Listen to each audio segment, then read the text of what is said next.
কেউ তো আসেনি মা। আশা চিন্তায় পড়ে গেল। তাহলে কি স্বপ্ন দেখলো? এ তো একটা তাজা তাজা স্বপ্ন। কিন্তু হঠাৎ করে আজকে আশিক বাড়িতে এসেছিল। কি নাকি ফাইল ছিল ঘরে, ওটাই নিতে এসেছিল। আশা কিছুটা সময় নিল কথাগুলো বুঝতে। আমি তো আশিক ভাইয়ের রুমেই ছিলাম। তার মানে উনি আমাকে দেখে নিয়েছিলেন। তাহলে কি উনি আমার কাছ থেকে কম্বল টানছিলেন? আর ভালোবাসি সেটাও কি উনি বলেছিলেন? আয়শা চোখ বড় বড় হয়ে গেল। উঠেই দৌড় দিল নিজের ঘরে। আরে আসতে যা, পরে যাবি। হঠাৎ কি হলো? এই জন্যই আমি বকি।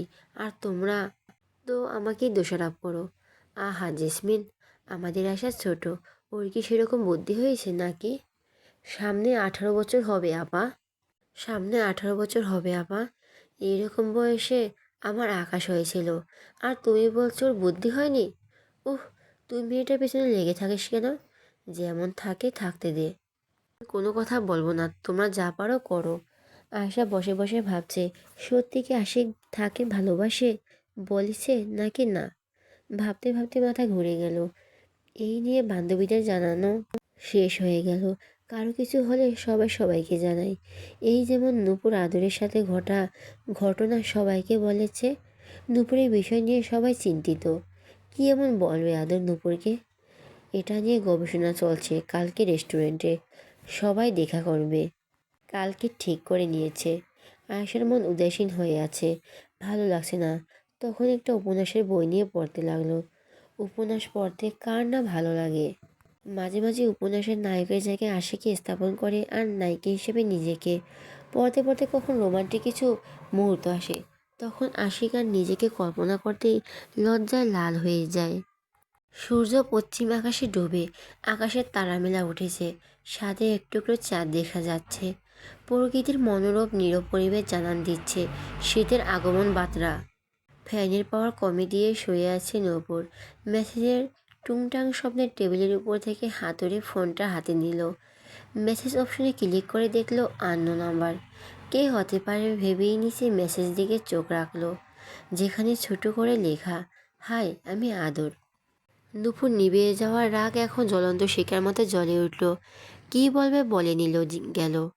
কিছু তো বললই না। আবার নাম্বার নিল, মেসেজ বলবে। সামনাসামনি বলতে পারেনি, মেসেজ দেয়, আমি আদর। বলি তোর আদর তুই খা, নেকা। বলে নুপুর মুখ বাঁকালো। আদর যে কত সময় নিয়ে ছোট মেসেজটা পাঠিয়েছে সে ছাড়া কেউ জানে না। কতবার লিখেছে, কতবার কেটেছে। অবশেষে একটা মেসেজ দিতে সক্ষম হলো। নূপুর রিপ্লাই না পেয়ে আবার ছোট একটা টেক্সট দিল, ঘুমিয়ে পড়েছ? নূপুর এবার রিপ্লাই দিল, জি না ঘুমায়নি। খাওয়া দাওয়া করছো? জি ভাইয়া, আপনি? হ্যাঁ করেছে। আদর আর কিছু বলতে পারল না। নূপুরও ঘুমিয়ে গেল ফোন রেখে। আয়শা বসে ঘুমায়নি। রাত জেগে উপন্যাস পড়া অনেক আগের অভ্যাস। বাতাসের সাথে সেই গিটারের মন মাতানোর সুর ভেসে আসছে। আয়শার মন ব্যাকুল হয়ে উঠল। পুরনো দিনের প্রেমিকারা বাঁশির বাজিয়ে প্রেমিকিয়াদের তাদের উপস্থিতি জানান দিত। ঠিক এইরকমই অনুভূতি আয়শার মনে। ছটফট করছে বুকের ভিতর। তাড়াতাড়ি উঠে ছাদের উদ্দেশ্যে রওনা দিল। দরজা খোলাই আছে। আয়শা গুটি গুটি পায়ে এগিয়ে আশিকের পেছনে দাঁড়ালো। আশিকের পরনে কালো টি শার্ট, বুকের কাছে দুটি বোতাম খোলা, যা দ্বারা স্পষ্ট বোঝা যাচ্ছে বিশাল দেহী চওড়া বুকের অধিকারী। পেশিবহুল হাতগুলো ফুলে আছে। সব মিলিয়ে একজন সুদর্শন সুপুরুষ আয়শার সামনে। তাহলে কে না প্রেমে পড়বে? আয়শাকে আসতে বসতে হলো না। নিচে থেকে গিয়ে বসলো আশিকের পাশে। আশিক একটুও অবাক হলো না। তার পেশি এখন মুক্ত পাখির মতো প্রেমের আকাশে উড়ছে। এখন আশিকও বাধা দিবে না। আর না সে নিজে কোনো বাধা মানবে। জেনি চুপচাপ বসে আছে, কার মুখে কোনো কথা নেই। আয়শা মনে মনে প্রশ্ন নিয়ে এসেছিল, আশিককে বলবে সে ভালোবাসে বলেছিল নাকি। অনেকক্ষণ নিজের মনে ঘুরিয়ে নিয়ে ধীরে সুস্থে বলে উঠল, আশিক ভাই। হুম। সেকেন্ডের সময় নিল না আশিক উত্তর দিতে, যেন তার প্রশ্নের অপেক্ষায় ছিল। আশিকের তাড়াতাড়ি উত্তর দিতে দেখে আশা একটু হকচকিয়ে গেল না। প্রশ্নের আগামাথা সব গুলিয়ে গেছে। কি হলো বল? আশা বারবার জিভ দিয়ে ওষ্ঠ ভিজিয়ে নিচ্ছে। ভয়ে গলা শুকিয়ে যাচ্ছে। কিভাবে বলবে সেটাই বুঝতে পারছে না। বলছি যে আপনি আমাকে কিছু বলেছিলেন, কাঁপা কাঁপা গলায় বলে। চুপ করে চোখ দুটি ছোট করে আশিকের দিকে তাকিয়ে আছে। আমি তোকে কি বলবো? মানে আমি যখন ঘুমিয়েছিলাম আমাকে কিছু বলেছিলেন? আশিক চোখ ছোট করে আশার দিকে তাকালো। মনে মনে ভাবলো, এই মেয়েটা তখন ঘুমিয়েছিল, তাহলে বুঝলো কি করে? শুনিনি তো। আমি তোকে কি বলতে যাব? আমি কিছু বলিনি। আয়শার একটু জিজ্ঞাসা দৃষ্টিতে চেয়ে বলে উঠল, সত্যি বলছেন? মনে মনে আয়শা হাজারবার চাইছে যেন হ্যাঁ বলে। আশিক ওকে ভালোবাসি বলেছিল, কিন্তু আয়শাকে অবাক করে আশিক বলে উঠল, মিথ্যে বলতে যাব কেন? আশা হতাশ হয়ে গায়ে দিয়ে দিল সোফায়। মনে কতবার চাইছিল, কিন্তু সত্যি হলো না। মনটা খারাপ হয়ে গেল। কেন, কি হয়েছে? আশিকের কথায় আশা বলল, কিছু না, স্বপ্ন দেখেছি তাই। আশিক অন্যদিকে ফিরে মুচকি মুচকি হাসলো। তার মানে আমার বলা ভালোবাসি কথাটা স্বপ্ন ভাবছে এই মেয়ে? তাও কি স্বপ্ন দেখছিস? কিছু না। আশার মন এখন ভীষণ খারাপ। এখন কোনো কথাই বলতে ইচ্ছে করছে না। তার মনটা ভেঙে দিয়েছে আশিক। একটু বললে কি হতো যে আমি বলেছি? খুব কি ক্ষতি হতো? হুম। মুখ বাঁকালো আয়শা। আশিক এসব দেখছে আর হাসছে। কত বড় তার বোকা মায়াবতী। কিন্তু আশিক তো এখন সত্যি কথা বলতে চায় না। আর কয়েকটা দিন আছে, তারপরে একেবারে বলবে। এই কটা দিন সে ধৈর্য ধরবে। আশিক মায়াবতীর দিকে চেয়ে গিটারের তারে টুংটাং শব্দ তুলল। আয়েশা মুগ্ধ নয়নে আশিকের দিকে তাকিয়ে গান শুনল। তার এপারে কোনো ভাবনা নেই, শুধু আশিকের দিকে তাকিয়ে আছে। দেখছিস? ঘুরের মধ্যে বলে উঠল, আপনাকে। আপনি কত সুন্দর আর গানও করেন খুব ভালো। আশিক হাসলো। তাই নাকি? তোর থেকে সুন্দর? আশা আশিকের প্রশ্নে তাড়াতাড়ি সোজা হয়ে সরে বসলো। আশা, তোর কি হয়েছে? ওনাকে দেখলেই তোর পাগল হয়ে যেতে হবে। নিজে নিজেকে কিছুটা ধাতস্থ করে নিল। হয়েছে, চল, অনেক রাত হয়েছে। আশাকে পৌঁছে দিয়ে নিজের ঘরে গেল। সকাল 9:30 বাজে। সব বন্ধুবান্ধবী মিলে বসে আছে পার্কে। কালকে নুপুরের বিষয়টা নিয়ে ডিসকাস করছে। হ্যাঁ রে নুপুর, তোকে যেতে বললো আর তুই চলে গেলি একটা ছেলের সাথে, কাহিনী কি? ঠিক বলছিস চুমকি, ওর ভিতরে তো কোনো না কোনো ঘাবলা আছে। এখন বল কি সেটা ঘাবলা? আয়শা আর নুপুরের কথায় সবাই গম্ভীরভাবে ভাবলো। আরে তোরা বিশ্বাস কর, কোনো ঘাবলা নেই। উনি তো শুধু কি একটা বলবে বলে নিয়ে গেল, কিন্তু কিছু বলল না। বাহ, উনি হয়ে গেল কথা। তোরা কি শুরু করলি? তোদের একটা কথা কইলাম আর তোরা এভাবে টানাটানি করছিস। ঘাবলা কিছু হলে বলে দিতাম, আর না হলে লুকিয়ে রাখতাম। তোরা আমার কথাটা বোঝ। তোরা দাঁড়াতো, আসলে মেয়েদের বুদ্ধি হাঁটুতে থাকে। এই কথা নিয়ে পেছাতে আসিস তখন থেকে। শুভ্র বাচ্চা শুভ্র, তুই আমাদের অপমান করছিস আমাদের ব্রেন হাঁটুতে। তোকে তো আজকে মেরেই ফেলবো। আশার উক্তি শুনে আর চারজন মুখে ভঙ্গি দেখে শুভ্র তাড়াতাড়ি নিজের জায়গা থেকে লাফিয়ে দৌড় দিল দূরে। বেচারা আর 1 সেকেন্ড অপেক্ষা করলে চারজনের হাতে আলু ভর্তা হয়ে যেত। এই তোরা থাম, আগে একটা সলিউশন বের কর। ঝগড়া পরে করিস। শুভ্র, এদিকে আয়। শ্যামের কথায় আশারা কিছুটা শান্ত হলো। শুধু প্রবলেম, তাই কিছু বলল না। ঝগড়া থেকে আগে সমাধান করা জরুরি। তুই আগে বল, ওরা যেন আমাকে না মারে। শুভ্র, আর একবার আসার কথা যদি বলতে হয়, তাহলে ওদের সাথে আমিও মেরে তোকে পদ্মা সেতুতে ফেলে দিয়ে আসবো। সিয়ামের হুমকিতে শুভ্র ভয়ে ভয়ে এসে দূরত্ব বজায় রেখে বসে পড়ল। দেখ নূপুর, তোকে তো কিছু বলিনি, তবে আমার সন্দেহ হচ্ছে উনি তোকে পছন্দ করে, কিন্তু বলতে পারছে না। তবে খুব শিগগিরই বলবে আশা করি। কি বলছিস শ্যাম? হ্যাঁ, আমি খুব ভুল না হলে এটাই সত্যি। আশা অবাক হয়ে গেল। সাথে বাকিরা গোল গোল চোখে তাকিয়ে আছে সিয়ামের দিকে। সিয়ামের দিক থেকে নজর সরিয়ে এবার সবার কেন্দ্রবিন্দু হলো নূপুর। সে তো এখন এসব বিষয়ে ওদের সাথে আলোচনা করেও বিপদে আছে। এখন কি এমন প্রশ্ন করবে, তাই অসহায় ফেস নিয়ে তাকিয়ে আছে। কথা বলে উঠল, তাহলে কি করবি নূপুর? তুই কি রাজি হয়ে যাবি? আমি কি বলছি, রাজি হব? তাহলে যখনকার বিষয় তখন দেখা যাবে, এখন বাদ দে। যাক হোক, নূপুর যদি প্রপোজ করে তাহলে রাজি হোস প্লিজ। আমরা মাঝে মাঝে টিপস পাবো। তাছাড়াও আদুর ভাইয়া তো ভালোই, দেখতেও সুন্দর আছে। তোর সাথে সেই মানাবে। তাহলে তুই কর প্রেম, আমাকে বলিস কেন? করতে তো চাই, উনি তো রাজি হয় না। আমাকে পছন্দ করে কি না এটাই তো জানি না। মন খারাপ করে বলল আয়েশা। আশার মন খারাপ দেখে সবাই ভাবুক হয়ে গেল। কি করা যায়? আচ্ছা, একটা বুদ্ধি পেয়েছি। তুই আবার কি বুদ্ধি পেলি? তোর আদৌ কোনো বুদ্ধি আছে বলে তো আমার মনে হয় না। দেখ চুমকি, তুই কিন্তু আমাকে অপমান করছিস। তোর মান আছে যে তুই আমাকে অপমান করি? মন খারাপ করে বলল আয়শা। আশার মন খারাপ দেখে সবাই ভাবুক হয়ে গেল। কি করা যায়?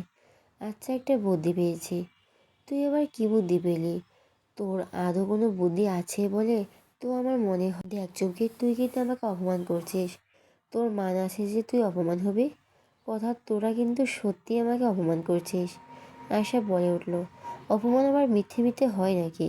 তোর জন্য বুদ্ধি বের করলাম কত ভেবে, আর তুই কি না আমাকে এভাবে বললি? যা, আমি আর কিছু বলবই না।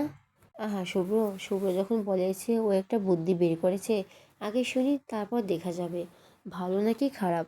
তোরা সব সময় ওদের সাথে লেগে আসিস কেন? সিএমের কথায় সবাই চুপ হয়ে গেল। এখন বল, কী বুদ্ধি পেয়েছিস? বলবো না। শুভ্র বেশি ঝামেলা না করে বলে দে। এইবার অনেক রাগ উঠতেছে কিন্তু তোদের ঝামেলা দেখে। বলছি বলছি।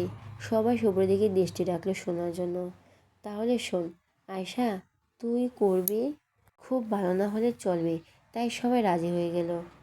আয়শা কাঁপা কাঁপা হাতে আশিকের নাম্বার বের করে সবাই নাম্বারের দিকে তাকিয়ে একে অপরের দিকে চাওয়াচাওয়ি করছে। বাহ, লাভ! ইয়া আশিক, লাভ! নাম্বারটা তো সেইভাবে সেভ করে রেখেছো। তলে তলে টেম্পু চালাও আর বোকা সেজে থাকো, আমরা কিছু বুঝি না তাই না? দুপুরের কথায় সবাই আশার দিকে আলু হয়ে চেয়ে আছে, যার অর্থ সে যে এমন কিছু করতে পারে কল্পনাও করেনি। রিংও হচ্ছে। আশিক আসার নাম্বার দেখে তাড়াতাড়ি ফোনটা তুলে কানে নিল। হ্যালো। ফোন কেটে আশিক বেরিয়ে পড়লো। স্পিরিট সর্বোচ্চ বাড়িয়ে টান দিল বাইক। বুকের ভিতর অসহ্য যন্ত্রণায় কাতরাচ্ছে। হৃদয়ের গহীনে চিনচিনি ব্যথা শুরু হয়ে গেছে। অশান্ত মন কিছুতেই শান্ত হতে পারছে না। বাইক থেকে নেমেই দ্রুত পায়ে হেঁটে চলল আশিক। আয়শাকে পার্কের একটা বেঞ্চিতে বসে থাকতে দেখে হেঁটে গেল সেখানে। আয়শার সাথে ওর বান্ধবীরাও আছে বসে। হঠাৎ আয়শার সামনে হাঁটু মুড়ে বসে পড়েছে আশিক। অশান্ত মন ব্যাকুল কণ্ঠে শোনালো, কোথায় লেগেছে দেখি? কোথায় পড়ে গেছিলে? বেশি ব্যথা লেগেছে? উপস্থিত সকলে হাঁ করে তাকিয়ে আছে। আশিকের এমন অস্থিরতা সবার মনে প্রশ্ন জাগলো। যেখানে 20 মিনিটের বেশি সময় লাগে সেখানে সবে 5 মিনিটের এপার ওপার হবে। এইটুকু সময়ের মধ্যে চলে এসেছে। এ তো কিছুর মাঝেও আসার কোনো হুঁশ নেই, তাকিয়ে আছে আশিকের পানে। আশিক হয়তো আসবে না, অথবা আসলেও দেরি হবে ভেবেই সবাই মিলে আইসক্রিম নিয়ে বসেছে। সবে কয়েক কামড় বসিয়েছে, তার মধ্যে হাজির হয়েছে আশিক। আশিক উত্তেজিত কণ্ঠে আবার বলে উঠল, কি হলো বলছিস না কেন? কোথায় লেগেছে আমাকে বল। আশা সবার দিকে তাকালো, মানে ওদের বোঝাতে চাইলো এখন সে কি বলবে। সবাই তাকাতাকি করছে। সত্যি এই বিষয়টা ভেবে দেখিনি, যেহেতু বুদ্ধিটা সে দিয়েছিল, কিন্তু শুভ এতদিন ভাবেনি। দেয় শুধু বলছিল আয়শাকে ফোন করে বলতে যে তার বিপদ হয়েছে অথবা পড়ে টরে গেছে। তাহলে আশিকের রিয়াকশনটা দেখে বুঝতে পারবে সত্যি এটা কি। আর যেহেতু আয়শা পড়ার একটা রোগ আছে, সেহেতু আশিক সেটা খুব সহজভাবেই নিবে, কোনো সন্দেহ করবে না। আর আয়শার পরের কথা শুনে আশিকও ছুটে চলে এসেছে। পৃথিবীর সব কিছুতে গম্ভীর হলেও আয়শার প্রতি সে সরল স্বাভাবিক, একদম নরম মাটির মতো। আয়শার হাত পা সব ঘুরে ঘুরে দেখছে আশিক, কিন্তু কোনো পড়া চিহ্ন বা কেটে যাওয়ার চিহ্ন পেল না। এইবার আয়শার দিকে তাকালো, কোথায় লেগেছে আমাকে বলো। আয়শার ভয়ে কাচুমুচু হয়ে আছে, আবার থাপ্পড় না দেয় মিথ্যে কথা বলার জন্য। বন্ধু মহলে সবাই অবাক হয়ে চেয়ে রইল। তাদের মনে একটাই প্রশ্ন, কিভাবে একটা ছেলে কিভাবে এতটা ধৈর্যশীল হতে পারে। এসে থেকে 3বার প্রশ্ন করলো, কিন্তু একটা উত্তরও আশা দেয়নি। তারপর বিরক্ত না হয়ে কতটা আবেগ জড়ানো গলায় বলছে, তোর কোথাও লাগেনি তো? এটা জাস্ট ওর ভাবতে পারছে না। এতটা কোমল আর যত্নশীল ছেলেরা হয়, হতেও পারে তাদের নিজের চোখে দেখা আশিক তার জলজান্ত প্রমাণ। হয়তো এই কারণে আয়শা বেশি বেশি করে আশিকের প্রতি আকৃষ্ট হয়েছে। এ তো যত্ন পেলে যে কোনো নারী ভালোবাসতে বাধ্য হবে। আয়শাও তার ব্যতিক্রম নয়, কিন্তু আয়শা সব যত্ন না বুঝেই ভালোবেসেছে। আয়শার সব যত্ন পরে, আগে ভয় পায় আশিককে। তবুও বেহায়ামন আশিকের প্রেমে হাউডুবু খাচ্ছে। আয়শা ভয়ে তুতলাতে তুতলাতে বলল, আমি আসলে পড়িনি বলে আঁখি দুটি বন্ধ করে ফেলছে। চোখের পাতা কাঁপছে। এই বুঝি এক বিশাল থাপ্পড়ে কয়টা দাঁত হারাতে হয়। সাথে চুমকিরাও ভয় পেয়েছে, যদি সত্যি আয়শাকে মারে। এমনি যে তো মারে না, কিন্তু মিথ্যে বলে যে মিটিং থেকে অফিস থেকে আনিয়েছে, তার জন্য নিশ্চয় একটা থাপ্পড় দিবে, না হলে কথা শোনাবে। আশিক দীর্ঘশ্বাস পেল। যাই হোক, তার প্রেয়সী তো ব্যথা পায়নি, এর থেকে বড় আর কোনো কিছুই নেই। সবাইকে আরও অবাকের চরম পর্যায়ে পৌঁছে দিয়ে আশার হাত ধরে উঠালো। ধীরে বলে উঠল, আরও থাকবি এখানে, নাকি আমার সাথে যাবি? আয়শার এরকম কথায় ভয় পেয়ে গেল। কোথাও ঝড় আসার পূর্বের লক্ষণ নয় তো? কিন্তু এখানে থাকতে চাইলে যদি আরও শাস্তি পেতে হয়। তাড়াতাড়ি বলে উঠল, আমি বাড়ি যাব। আশিক বাইকে বসিয়ে নিয়ে চলে গেল। রাস্তায় আর কেউ কারোর সাথে কথা বলেনি। আয়শাকে নামিয়ে দিয়ে আশিক চলে গেল। আয়শা ঘরে শুয়ে শুয়ে ভাবছে, অযথা আশিকে বিরক্ত করলো। অফিসে কাজ না করে তার জন্য আসতে হলো। ভেতর ভেতর একটু খারাপ লাগছে, অনুতপ্ত হলো। রাত বাজে 7:30। এই সময় কল বেজে উঠতেই আয়শা ফোনে খোঁজ করে ধরল। বন্ধুমহলের গ্রুপ থেকে কল এসেছে। বন্ধুরা সবাই মিলে গ্রুপ খুলছিল, আর তার নাম দিয়েছে অশান্তি বাহিনী। এরা যত প্রকার অশান্তি সৃষ্টি করে, নামটা ওদের জন্য পারফেক্ট হয়েছে। কল রিসিভ করে সবাই মিলে তাদের অশান্তি সৃষ্টি করে দিল। আয়শা, তোর কপালে কত ভালো, তোর আশিক ভাই তোকে কত ভালোবাসে। ঠিক বলেছিস চুমকি, ভাগ্য কি তোর রে। কত যত্নে আমাদের কেউ করে না। বলে নুপুর মন খারাপ করা অভিনয় করলো। তুমি চুপ করো। তুমি অচেনা ছেলের বাইকে উঠে রেস্টুরেন্টে খেতে যাও একসাথে, আর বলো আমাদের কেউ নেই। একদম আমাদের সামনে ঢং করবি না। ওরে শুয়োর বাচ্চা, তোকে আমি মেরেই ফেলবো। ও আবার কি করলো? ঠিক কথাই তো বলেছে, তোরও যত্ন ভালোবাসার মানুষ হয়েছে। আগে আগে দেখা তো হে হতা হ্যায় ক্যা। দেখবি ঠাস করে একদিন প্রপোজ করে দিবে। এই, তোরা দুজন ছেলে কি এই জন্য আমাদের সাথে বন্ধুত্ব করেছিলি? কথায় কথায় পেজ ধরস, মেয়েদের মতো পেছনে লেগে থাকস কেন? ছেলেদের মতো কোনো স্বভাব তো তোদের ভিতর দেখতে পাওয়া যায় না। তোরা আদৌ ছেলে তো? নূপুর, ইজ্জতের দিকে হাত বাড়াবি না, তোর হাত কেটে দিব। হাত সামনে রাখিস, নয়তো তোর বাইকটা রেস্টুরেন্টও আলা তোর হাতে ধরিয়ে পারবে না। শুভ, তুই কিন্তু বেশি বেশি কথা বলস। আসল জায়গায় হাত পেলে সবাই তাই করে। এই, তোরা তিনটে দিন মিলে কী শুরু করলি? সবসময় ঝগড়া লেগেই থাকিস। চুপ কর। চুমকির কথায় সবাই চুপ হয়ে গেল। এখন বল, আশা তোকে বাড়িতে নিয়ে যাওয়ার পরে আশিক ভাইয়া কিছু বলেছিল? নূপুরের কথায় সবাই মতো জানিয়ে তাকিয়ে আছে আশার দিকে। না, কিছুই বলেনি উনি। বলবেও না, তোকে কত কেয়ার করে। এরপর আর কোনোদিন সন্দেহ প্রকাশ করবি না আমাদের সামনে। তোর প্রতি কতটা সিরিয়াস বুঝতে পেরেছিস? চুমকির কথা শুনে আয়শারও খুব ভালো লাগলো। আশিক তাকে কেয়ার করে, এটা শুনতেও কত যে ভালো লাগছে। মন ছুঁয়ে গেছে কথাটা। মনের রাজে যখন কেউ বসবাস করে, তখন কেউ আর স্বাভাবিক থাকে না। এক কল্পনা জগতে ভেসে যায়, তাকে নিয়ে কল্পনা করতে থাকে দিবানিশি। আশার ক্ষেত্রেও একই। তার মন জুড়ে শুধু আশিকের বসবাস। সেই যে দুপুরে রেখে গেছিল, তারপর থেকে মনটা ব্যাকুল হয়ে আছে এক নজর দেখার জন্য। বিশেষ করে সেই ঘটনার পর থেকে আশিক কোনো কথাই বলেনি। সারা রাস্তা এলো, তাকায়নি পর্যন্ত। হয়তো রাগ করেছে। ড্রয়িং রুমে বসে আছে তখন থেকে। আশিকের অপেক্ষার চোখ দুটো কাতর হয়ে আছে। অপেক্ষার অবসান ঘটিয়ে বাড়ির সবাই অফিস থেকে ফিরে এসেছে। আশার মুখে এক ঝলক হাসি ফুটে উঠল। আশিক ভেতরে ঢুকতেই দেখতে পেল আশা বসে আছে, আর তার দিকেই তাকিয়ে আছে। আশিক দেখেও না দেখার ভাব করে উপরে চলে গেল। আশা বেকুব হয়ে গেল। এখন কিভাবে রাগ ভাঙাবে? খেতে বসে আশিক একবারের জন্য তার দিকে তাকায়নি। মন খারাপ পর দ্বিগুণ বেড়ে গেল আয়শার। রাত 12টা বাজে। অপেক্ষা করছিল, যদি আশিক ছাদে যায় তাহলে সরি বলে দিবে, কিন্তু সেখানেও আসেনি। এখন নিজেকে খুব অপরাধী মনে হলো। ভাবনা চিন্তার শেষ, আশিকের ঘরের সামনে দাঁড়িয়ে আছে। দরজা খোলায় উকি দিল, দেখলো কেউ নাই। কোথায় গেল ভেবেই ঘরে এক পা দিতেই ঝড়ের বেগে কেউ এসে হাত টান দিয়ে দরজা লাগিয়ে দিল। অন্ধকার ঘরে কিছু বোঝাও মুশকিল হয়ে পড়ে। দরজা লাগিয়ে দিয়ে তার সাথে চেপে ধরেছে আশিক। আশা ভয় পেয়ে গেছে। সামনের ব্যক্তি কে ঠিক চিনতে পারছে না। অস্পষ্ট স্বরে বলে উঠল, আশিক ভাই। হুম। এই, এটা হু শব্দের আসার সমস্ত ভয় চলে গেল। এই কণ্ঠ তার চিরচেনা।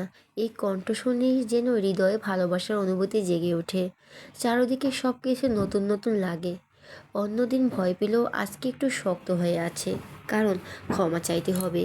অন্ধকার ঘরে নিস্তব্ধতার মাঝে শুধু দুজনেই নিঃশ্বাসের শব্দ ব্যতীত কিছু শোনা যাচ্ছে না।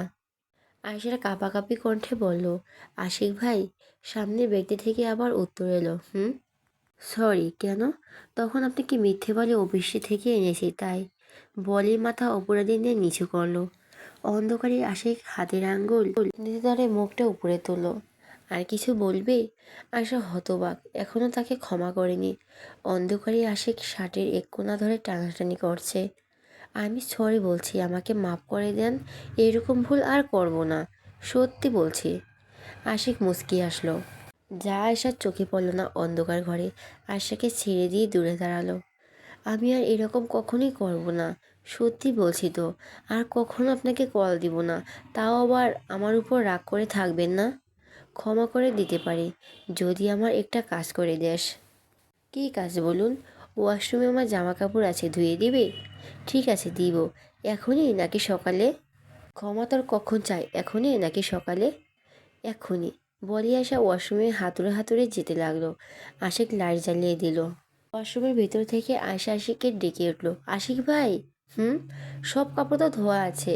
আশিক কিছুটা অবাকের সুরে বলল, ওহ, তাহলে ধুয়েছি, মনে নেই।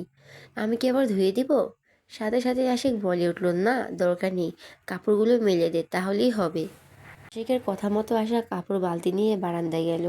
বেশি না, মাত্র 2টা টি শার্ট আর 2টা প্যান্ট। আশিক কাপড় ধুয়ে রেখেছিল, তাই আশাকে পাঠিয়েছে। আশা বারান্দায় কাপড় মেলে দিচ্ছে, আর আশিক বারান্দায় দরজার বুকে দুহাত গুজে এক পা বাঁকা করে দরজা হেলান দিয়ে আয়শাকে দেখছে। মনে মনে ভাবছে, তুই কি ভেবেছিলি তোর হাতে আমি কাপড় ধুয়ে নিব? তোর নরম নরম হাতে শুধু আমাকে আগলে রাখবি, বাকিটা আমি সামলে নিব। তোর হাত শুধু আমাকে ছুঁয়ে দেওয়ার জন্য, অন্য কাজ করার জন্য নয়। আয়শা উঁচু হয়ে কাপড় মেলে দিতে মাথায় ঝাঁক লেগে হাঁটু সমান খোপা করা চুলগুলো খুলে পড়ল। মাথায় দেওয়া ওড়নাও খুলে পড়ল। তাও কাপড় মেলে দিচ্ছে। বারান্দার দক্ষিণ দিকে হাওয়া, সুন্দর হাওয়া বয়। সেই বাতাসে আয়শার চুলগুলো অবাধ্য হয়ে উঠছে। আশিক একটু এগিয়ে গিয়ে তার মায়াবতী পেছনে দাঁড়ালো। চুলগুলো আশিকের মুখের শরীরের উঠে উড়ে উড়ে পড়ছে। সুন্দর চুলের ঘেরান আশিক মাতোয়ালা হয়ে গেছে। চোখ বন্ধ করে উপভোগ করছে সেই সেই মাতাল হওয়া ঘেরান। আশা হঠাৎ পেছনে কারো উপস্থিতি পেয়ে পেছন ঘুরল। আশিক স্বাভাবিক হয়ে দাঁড়িয়ে আছে। কি হলো, শেষ? হুম, তাহলে যা। আশা হাত খোপা করে নিল। আশিক মুগ্ধ নয়নে তাকিয়ে দেখছে। এই জন্য বলা আছে, মেয়েদের চুল কাটা লাগানোর দৃশ্য যে ছেলে দেখবে, সেই ছেলে হারিয়ে যাবে এক বিশাল সমুদ্রে। আয়শার চুল কোনো মতে খোপা করে মাথায় ওড়না দিয়ে আশিককে বলল, আগে আপনি বলুন আমাকে ক্ষমা করেছেন? ঠিক আছে, ক্ষমা করলাম। আয়শার চোখ মুখ খুশিতে ভরে উঠল। থ্যাংক ইউ বলেই দৌড় দিল নিজের ঘরে। আয়শা দৌড়ে যাওয়া দেখে আশিক সেই দিকে তাকিয়ে রইল।